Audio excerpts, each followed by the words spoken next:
பகவானுடைய பக்தி தொண்டில் ஈடுபடுவதுதான் மரண தருவாயில் இருக்கக்கூடியவனுக்கு உச்சிதமானது என்பதை அவர் முழுதுமாக உணர்ந்திருந்தாலும் கூட அங்கு கூடியிருக்கக்கூடிய வெகுஜனங்களுக்கும் இது முழுவதுமாக புரிய வேண்டும் என்பதற்காக வேண்டி, மேலும் அங்கு இருக்கக்கூடிய அனைத்து பக்தர்களும் அதனை உறுதி செய்யும் பொருட்டு அதனை எல்லோரும் ஏற்று பின்பற்றுவார்கள் என்ற நோக்கோடு அந்த கேள்வியை, மேலும் அங்கே உட்கார்ந்திருக்கக்கூடியவர்கள் இங்க சுத்த அப்படின்னு சொல்றது, அதாவது வெவ்வேறு விதமான தத்துவங்களை பின்பற்றக்கூடியவர்களாக இருப்பினும் கூட அங்கே அமர்ந்திருக்கின்றனர்.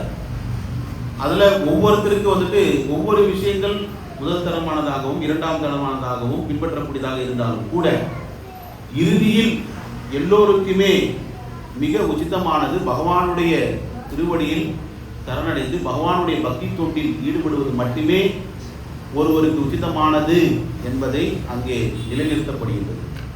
பகவானுடைய திருப்பாதங்களில் சரணடைந்து தன்னுடைய பாவங்கள் எல்லாவற்றையும் போக்கிக் கொள்வதே ஒருவருடைய முதல் தரமான கடமையாக இருக்கிறது. இந்த மாதிரியான ஒரு சூழ்நிலை போயிட்டு இருக்கு.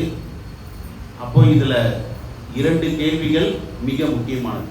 ஸ்ரீமத் பாகவத்ல இம்பார்ட்டன்ட் ஒரு இடம் சொல்லலாம். இந்த பர்டிகுலர் இடம் மற்ற பாகங்கள்லாம் என்னன்னு கேட்கக்கூடாது, எல்லாமே முக்கியமான பாகம் தான். பட் இந்த பிளேஸ் ஏன் அப்படின்னா, இங்க இருக்கக்கூடியவர்கள் எல்லோருமே உண்மையிலே மிக பாக்கியசாலிகள்.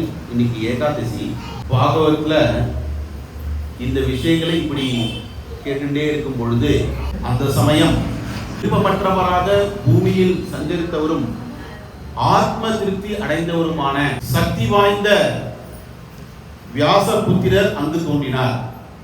வர்ணாசிரம அடையாளங்கள் எதுவும் அவரிடம் காணப்படவில்லை. பிறரால் புறக்கணிக்கப்பட்டவரை போல உடையில்லாதவராக இருந்த அவர் பெண்களாலும் பாலர்களாலும் சூழப்பட்டிருந்தார். தத்ரா பவத் பகவான் வியாசபுத்ரா இடத்துல எப்படி சொல்றாங்கன்னா, பாகவத்ல தத்ரா பவத் பகவான் வியாசபுத்ரா, பகவான் வியாசபுத்ர, அதாவது சுகதேவ கோசாமியை போன்ற மிகச்சிறந்த பக்தர்களுடைய தொடர்பாக பகவான் என்ற சொல் சில சமயங்களில் உபயோகப்படுகின்றது. அப்போ அந்த இடத்துல யார் தோன்றினார்கள் அப்படின்னு சொன்னா, ஸ்ரீ சுகதேவ கோசாமி தோன்றினார்.